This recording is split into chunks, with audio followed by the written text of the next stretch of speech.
Des barrières installées au pied des immeubles et sur les 780 balcons devenus inaccessibles depuis près de 3 ans. Un arrêté de mise en sécurité a été pris par la mairie dans la résidence Les Jardins d'Arcadie à Anglet. En cause, une partie de ce balcon tombé en octobre 2021 et des désordres structurels constatés. Le montant des réparations est estimé à 10 millions d'euros. Les 10 millions d'euros, il n'y aura jamais les moyens de les payer ici. On a énormément de retraités, on a eu énormément de ventes ces derniers temps. On a des personnes âgées qui ont vendu en viager pour se dire il faut que j'ai de l'argent pour payer les travaux.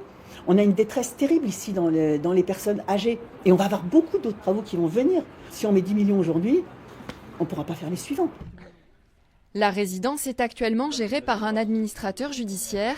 Elle compte un peu moins de 300 copropriétaires qui devraient chacun payer environ 35 000 euros pour les réparations.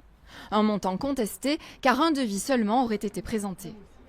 Les gens effectivement se sont opposés déjà au fait qu'il n'y ait qu'un seul devis et au montant qui est astronomique. Donc certains copropriétaires ont réussi à avoir des devis par d'autres entreprises qui sont de l'ordre de 1,8 million, 2,5 millions. L'administrateur ne prend pas en compte les devis que nous avons proposés, donc la situation est complètement bloquée.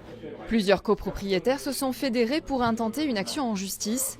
Depuis 2 ans et demi, ils demandent l'accès aux comptes de la copropriété. Ce qui nous gêne, c'est de ne pas pouvoir avoir un regard sur la gestion de la copropriété. On voudrait savoir ce qui s'y fait, ce qui peut être entrepris. L'administrateur judiciaire, de son côté, fait savoir par communiqué qu'il agit dans le strict respect de la loi. Il assure que tous les devis ont été pris en compte. En raison des divergences, un expert judiciaire a été désigné par le tribunal pour réévaluer le montant des travaux. Son rapport est attendu fin janvier.